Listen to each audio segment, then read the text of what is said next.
Саламатсыздарбы. Эмесе Геошондо программасы. Африкадагы Руанда мамлекетинин борбору Кигали шаарында бүгүн коррупциямен күрөшүү багытындагы эл алык сыйлыктар тапшырылды. Сыйлыктын расмий аты Шейх Тамим бин Хамад Аль-Танинин антикоррупциялык чеберчилиги үчүн деп аталат. Эл арасында болсо аны Катар эмиринин сыйлыгы деп коюшат, анткени аны эмир өз колу менен тапшырат. Бул сыйлык 2009 жылы Катар мамлекетинин баш прокурору Али бин Фитаис Аль-Мари тарабынан негизделген жана аны банги заттар менен кылмыштуулук боюнча Бириккен Улуттардын башкармалыгы колдогон. Сыйлык 4 номинация боюнча берилет. Коррупция боюнча илимий изилдөөлөр боюнча, бул күрөштөгү инновациялар үчүн, атайын жаштар үчүн сыйлык жана антикоррупциялык аракеттерге жалпы салым кошкону үчүн. Инновациялар үчүн сыйлык быйыл бир нече ири иликтөө жүргүзгөн кыргыз журналисти Элнура Алкановага берилди.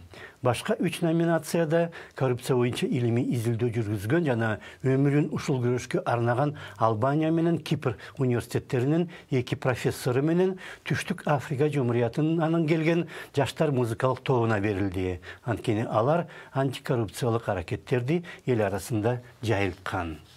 Сыйлык берүү салтанаттуу жыйынына катышуу үчүн Руандага бир нече мамлекеттин жетекчилери келди. Бул өлкөдө 94-жыл ири улут аралык кагылышуу болуп, бийликте турган Хуту улутундагылар 500 миңден 1 миллионго чейинки сандагы Тутси улутундагы адамды 4 айдын ичинде кырып салган. Эл алык коомчулуктун жардамы менен азыр Руанда эң ылдам жана жигердүү өнүгүп келаткан мамлекет.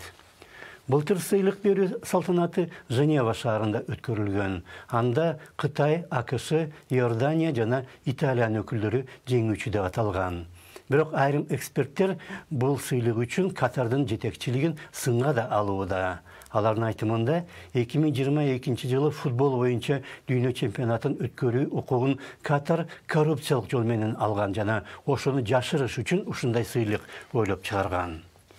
Бишкекте университетти бүтүргөндөн кийин Элнура Алканова Сараево шаарына барып, иликтөө жүргүзгөн журналисттердин эл алык борборунда стажировкадан өткөн. Алар ошол кезде Панама документтерин даярдап жаткан жана Алканова аларга жардамдашкан. Ал иликтөө жарыялангандан кийин бир нече мамлекеттин жогорку деңгээлдеги жетекчилери кызматтан кетүүгө аргасыз болгон. Сараеводан кайтып келгенден кийин Алканова азаттыкта иштеп, маркум Улан Эгизбаев менен бирге бир нече иликтөө жүргүзгөн. Алардын ичинде Манас аэропортуна күйүүчү май жеткирүү жана 16-жылдын январында кулап түшкөн Боинг тууралуу иликтөөлөр да болгон. Сыйлык бергендин ордуна Алканованы жумуштан бошотуп салышкан жана эмгиче коом менен журналисттер арасында аны каралоо иштери жүрүүдө. Мен жасап аткан жумуш жалгыз эле мага кереги жок. Бул жумуш баарыбызга керек, элге керек. Эгерде силерге кереги жок болсо, мындай иликтөөлөр, анда бизге окшогон журналисттерди колдобой эле коюш керек.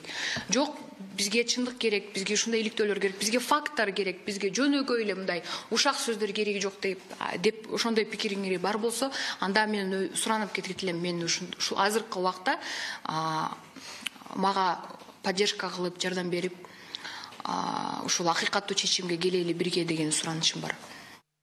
Кара пиарга карабай Алканова Ideal House деген турак жай комплексинин арзан баага сатылып кеткенин иликтеп, аны 17-жылдын үзүндө Фергана эл алык агенттиги аркылуу жарыялаган жана ага дароо ошол эле 17-жылдын декабрында кылмыш иши ачылган. Анткени ал иликтөөсү менен Элнура ошол кездеги премьер Сапар Исаковдун куйругун басып алган. Кылмыш иши былтыр апрелде гана токтотулган. Ошол 17-жылдын аягында Кыргызстанда бийлик алмашып, андан соң Алмазбек Атамбаев менен Сапар Исаковдун аракеттери чекит коюлбаганда, Алканова 5 жылга чейин абакка кесилип кетиши толук мүмкүн болчу. Андан Элнура кутулду, бирок коомдо жана өзгөчө журналисттик чөйрөдө аны каралоо дагы эле уланууда. Анткени Атамбаев менен Исаков орноткон маанай коомдо дагы деле бар. Алар азыр соттолуп жатканы менен коомдук пикир көптөлө өзгөрө элек. Ошондо саламатта калыңыздар.